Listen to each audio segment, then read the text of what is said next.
ছেলে আমার মস্ত মানুষ, মস্ত অফিসার, মস্ত ফ্ল্যাটে যায় না দেখাই পার ওপার। ছেলে আমার মস্ত মানুষ, মস্ত অফিসার, মস্ত ফ্ল্যাটে যায় না দেখাই পার ওপার। নানান রকম জিনিস আর আসবাব দামি দামি, সবচেয়ে কম দামি ছিলেম একমাত্র আমি।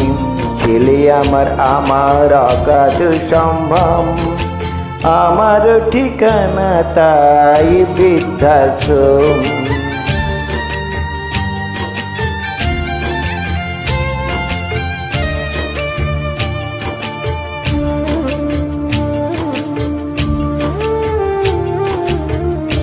আমার ব্যবহারের সেই আলমারি আর আয়না, সেসব নাকি বেশ